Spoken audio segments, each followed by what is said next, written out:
10-Minute Jazz Lesson Podcast, episode 161.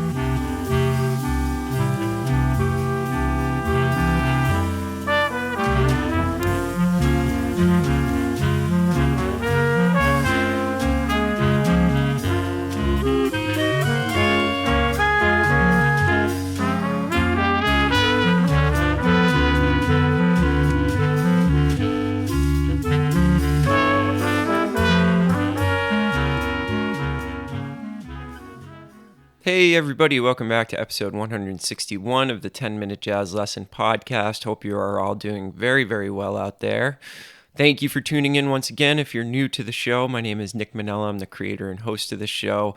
We've been coming at you for more than 3 years with episodes every single week with a new, short, easy-to-digest jazz lesson that is going to improve your playing. You can get the PDFs to this episode and every single episode we've ever done by visiting our Patreon page. You find that by going to our website, 10minutejazzlesson.com, clicking on one of the Patreon banners. It only costs you $3 a month to get all these fantastic jazz education materials that we try to provide you over there. We've got some new exciting stuff that I'm going to make an announcement on next week coming to those Patreon members, something that they are going to love and something that is just going to add to the value of that $3 a month. So stay tuned for that. But I just wanted to thank all the people that have joined up on Patreon. We could not do this show without you, and we've got a brand new member this month. Thank you to Phil for signing up. Welcome to the family, Phil. And what a family it is of jazz students from all over the world helping each other out and getting those awesome materials. All right, let's jump into today's episode.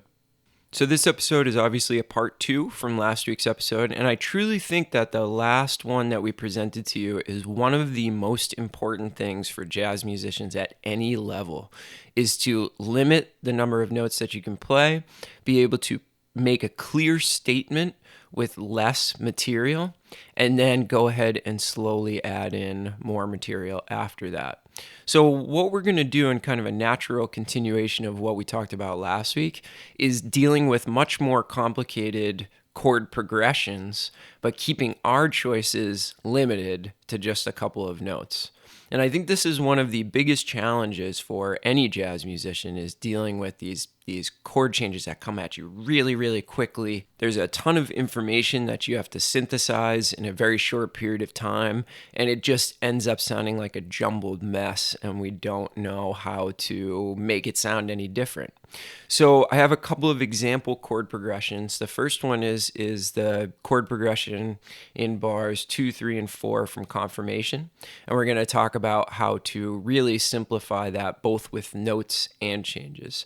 So something that we've talked about before is when you see a 2-5-1, you can disregard the 2 chord and just play over the 5 chord. After all, they are both in the same key, so it does make it a little bit easier to knock that down to 1 chord. I mean, that simplifies it by 50% on its own.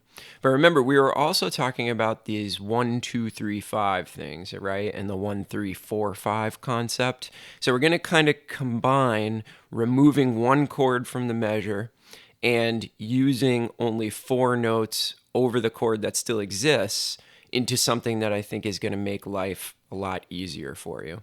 So if you take out your PDF, you will see on the first example, in the first measure, we've got a minor 2-5-1 to D minor. So here's something that we haven't talked about, but I think will also be useful for you. You can also remove the 5 chord if you want to, if you appreciate that sound. So I have an E minor 7 flat 5 to an A 7 flat 9, and I'm only going to use the E minor 7 flat 5 over this measure. Because let's think about this for a second. If we use 1, 3, 4, 5 over E minor 7 flat 5, we get E, G, A, and B flat.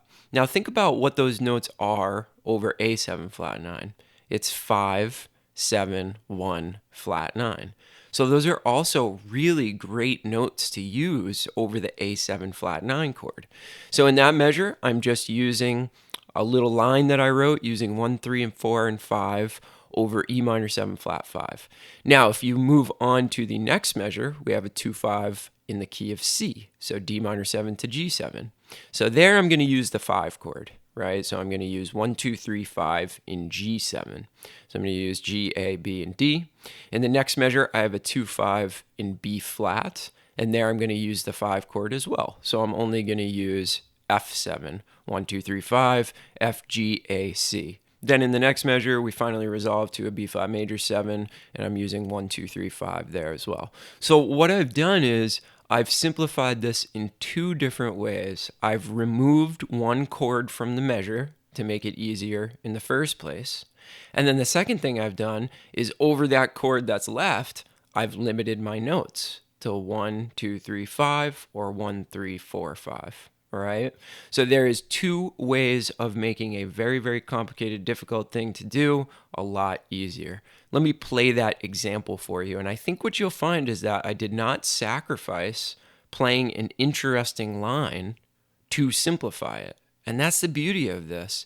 It's not like, oh, well, I'm using simpler stuff, so my line is going to sound lame and not very interesting. No, you can write and perform and improvise very interesting lines using a very limited amount of information. And that's really what I'm trying to show you in these 2 episodes. So check out this line. This is example number 1 on your PDF.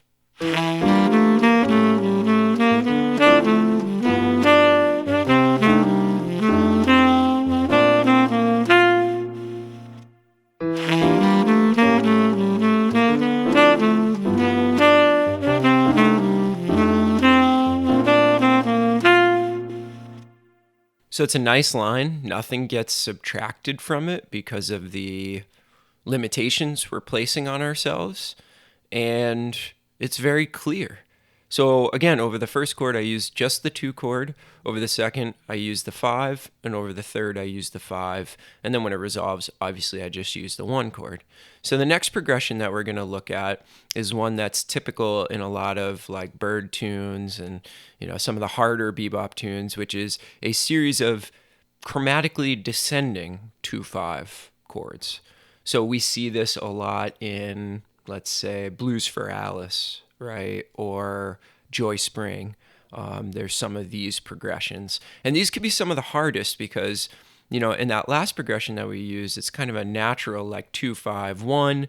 The 1 becomes the 2, and then we do descending whole step 2/5 progressions. But these chromatic ones can be really difficult because it's completely changing key every single measure. So this could use a real dose of simplifying and really learning how to do this in a fashion that's not going to make our head swim. So the progression is going to be B minor 7 to E7, B flat minor 7 to E flat 7, A minor 7 to D7, and then that's going to resolve to G. And like I said, this is a very typical progression that you might see in a lot of tunes from the bebop era. So let's learn how to deal with them. So in this, what we're going to do is we're going to first start by simplifying everything to just the 5 chord.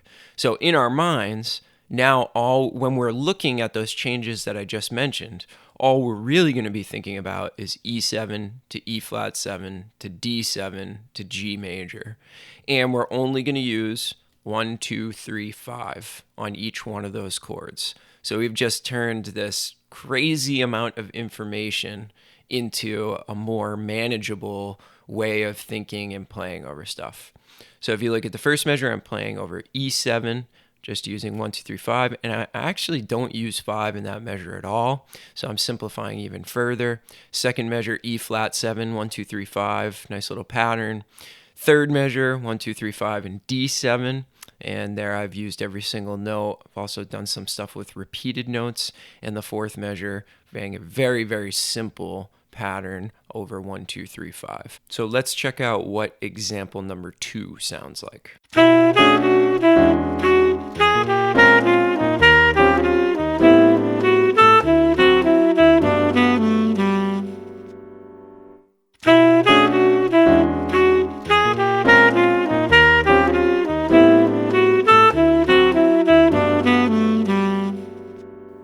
So the line is still interesting. It has a nice texture to it, nice direction, all while being very simple and something that you can grasp without, burning a whole lot of brain cells, which will come later. but keep it simple for now. The best thing you can do is limit your choices and try to do as much as you possibly can with those choices. And one thing I want to point out is that the harmony underneath still has all the chords in it. When I was playing piano on it, I'm still playing all those 2-5-1s, and I don't think that the lines that we wrote, they don't make it immediately obvious that we're ignoring one of those chords. So it just goes to show you, it's not like it's going to be a big spotlight on you that says, like, this person is ignoring the 2 chord in this line. That's not the way that it comes across. And I think you would actually be very surprised to learn how many of maybe your favorite musicians that employ this tactic of really not thinking about every little twist and turn in the chord changes. It's actually a very freeing way of playing jazz, is to free yourself up to be a little bit more creative and not be so constrained by, there's 20 chords happening in the course of 30 seconds, which sort of locks you into a very specific way of playing. So this is not just useful if you're at this level. This is useful to people at all levels. So definitely practice this. I've got to say that this is one of the most valuable things I've shown my students. And that's the other thing too. I don't really present anything to you that I don't feel works with my students. And this is something that I've been giving my students for years, and it has really, really improved their playing. They're not afraid of super complicated changes anymore. So it works, and I know it works. Now, one other thing that I've done on the PDF this week that I think is going to be really helpful for you is I've included all the numbers. So we're using the 1, 2, 3, 5. I've written out whether it's 1, 2, 3 or 5 or 1, 3, 4, 5 underneath all the lines, so that you'll be able to go through and sort of see the texture not only by written note but by actual number. And if you want to transpose this into other keys, those numbers will really help you to just immediately put it into another key. That's why I'm a big fan of that number system, until your ears get good enough where you can just play it by ear. All right, hopefully you guys have enjoyed this episode. Hopefully it's been beneficial to you. Drop me any comments or questions in the 10-Minute Jazz Lesson Community Facebook group.